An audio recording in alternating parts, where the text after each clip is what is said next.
Hi, today let us think about the role of tense in language.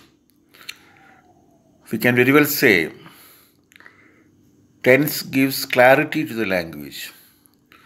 We can express the language clearly with the help of tenses. And there are mainly three tenses. They are past, present and future. So among all the tenses, all the three tenses, you can consider the present as a junction. When we think of a railway junction, we can find out that in a railway junction you find the trains going from this side to that side. So some trains are going to that side and some trains are going to this side. So a junction is a place where the train splits and go this way and that way. So junction helps us to know which direction the train is going. The junction will tell you that the train goes to that direction or this direction. In the same way, present tense is a junction, and that junction we find what present simple present tense particularly deals with a habitual action. Habitual action stands for example, everyday's action. Every day I go to school, every day I go to college, every day I go to temple. So all these things connected with habitual action. At the end of the sentence, we find every day, every week, every month and all that. So such a sentence comes from simple present tense. Simple present tense shows a habitual action. Now we are pointing a time.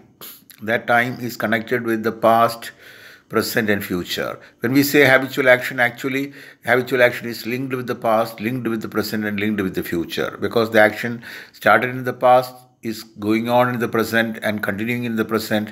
That is why we call it a habitual action. So the first tense is similar to a junction. From a railway junction we find see trains traveling to this side, that side, to all the sides. In the same way, the present simple present tense is taking us to the past, taking us to the future, taking us to the present, to all times we are going. No, so even though the sentence belongs to simple present tense, it has a link, it has a connection with the past, it has a connection with the present and connection with the future. So the first tense we learn is simple present tense, which shows a habitual action. When you are thorough of simple present tense, you know where to use simple present tense. If you know the meaning, if you know the structure, then it's well and good. You can go to other tenses. So from simple present tense, we can go to forward or backward. If you go backward, you find that is backward, you see simple past tense. Simple past tense is something which happened backward, something which happened in the past, something which happened before. So regarding as happening in the past, we are going to look at simple past tense. So going backward, that is simple past, then going forward, you have another tense that is simple future.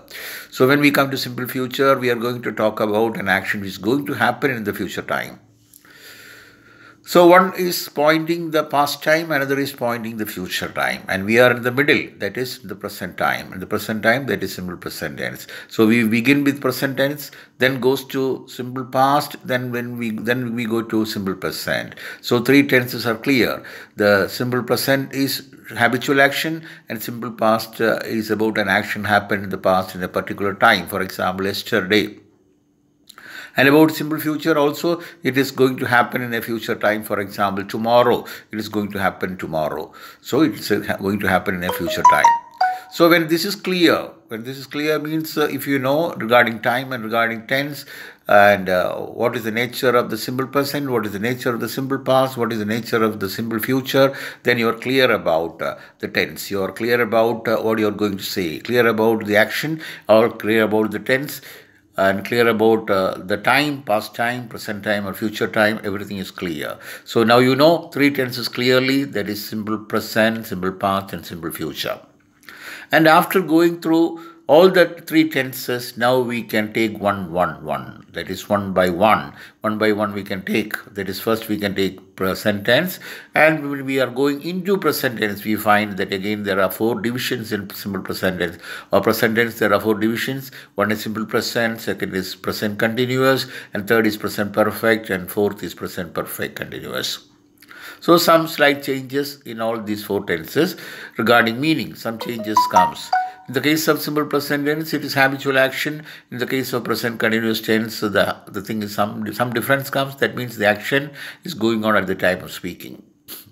That's regarding meaning. The changes, the action is going on at the time of speaking. That's one. Then we come to structure. In the case of simple present, the structure is we use S form of the verb when third person singular comes.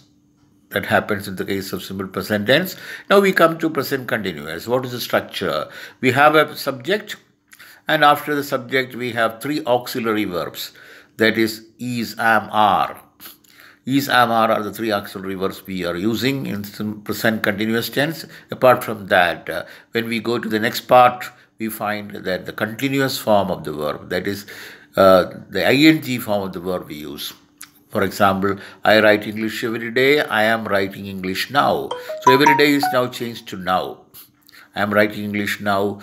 Then, in the case of we are writing English now. You are writing English now. Then we come to the third person. We find he is writing English now. She is writing English now. Rama is writing English now. Sita is writing English now. They are writing English now. So when we go to all the persons, we find slight differences. That means in the case of I, am comes. In the case of you, are comes. In the case of we, are comes. In the case of he, she, Rama and Sita, is comes. In the case of they, are comes. That is how it goes.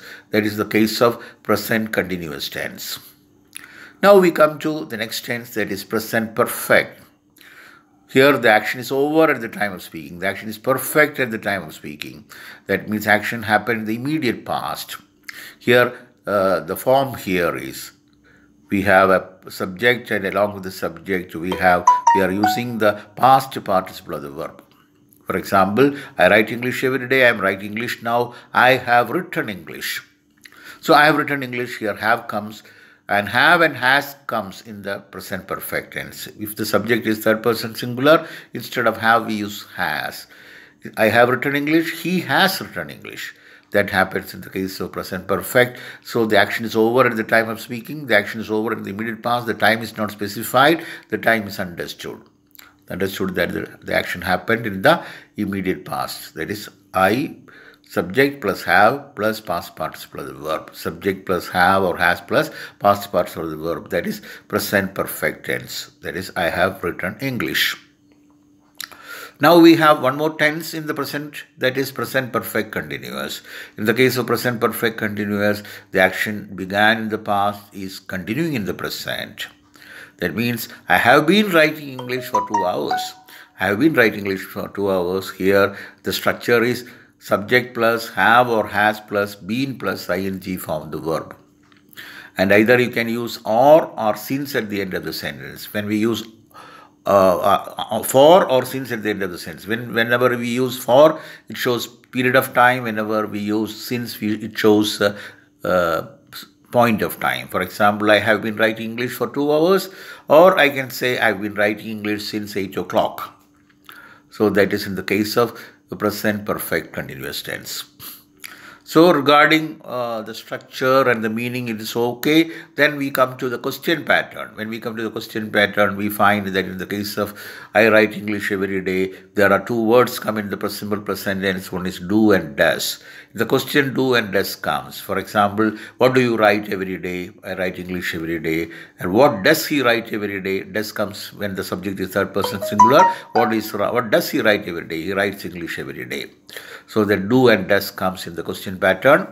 And there are yes or no questions also. You can say, do you write English every day? The answer can be, yes, I write English every day. The negative answer can be, I don't write English every day. So there can be 2 short answers. One is I do, another is no, I don't. So this is the pattern in the case of simple present tense. When we come to present continuous tense, there is a question pattern. What is the question pattern? Is, are, that comes in the question. For example, what are you writing? What are you writing? I am writing English. What are you writing? That is, I am writing English. Then, what is he writing? He is writing English. What are they writing? They are writing English. What are you writing? I am writing English. So, in the question are comes, is comes, and what am I writing? There in the question am also comes. What am I writing? You are writing English.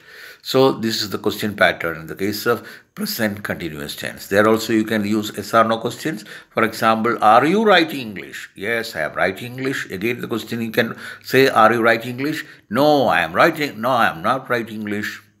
There are also two short answers. One is I do, I am writing, or that is I do or I don't. No, I am not writing. I am writing, I am not writing. I amn't, I am writing. So that is in the case of question pattern. Now we have the present perfect. In the case of present perfect also there is a question pattern. The question pattern is, have you written English? That's a yes or no question. What have you done? I have written English. In the case of has he written English? Yes, he has written English. Or what has he done? He has written English. That is the question pattern connected with present perfect tense. Then we come to present perfect continuous. Again here also we have a question pattern. That means, what have you been writing for 2 hours? I have been writing English for 2 hours. What has he been writing for 2 hours? He has been writing English for 2 hours. That's the question pattern. Now we come to the second tense, that is simple past, and connected to past tense also there are 4 tenses. Then we come to the tenses in the past tense. The first one is from after simple past we have past continuous. When we use past continuous, the action was going on in the past time. The action is going on in the present time. Here in the past tense, the action was going, past continuous tense action was going on in the past time. For example, I was writing English yesterday when my friend home yesterday. My friend came home yesterday. That means connecting with the past, we can connect the past continuous tense. I was writing English when my friend came home yesterday. Now we have present past perfect tense. That is, I had written English when my friend came home yesterday. So had written stands for past perfect. The action is total or over or complete in the past time. That is, I had written English. Then I had been writing English for 2 hours when my friend came home yesterday. There also you are linking the tense with the past tense. Then you know it happened at that past moment, at past time. So I had been writing English for 2 hours. The action started in the past time and was continuing in the past time. That is past perfect continuous tense. Now we have the future tense, simple future. After simple future, we have future continuous. In the case of future continuous, what we use is will be. Will be. For example, he will write English tomorrow. He will be writing English tomorrow at 10 o'clock. He will be writing. So will be comes in the future continuous tense. Will be writing. Then in the future perfect, will have written. See, I will have written English by tomorrow evening. I will have written English by tomorrow evening. That's will have written comes as future perfect.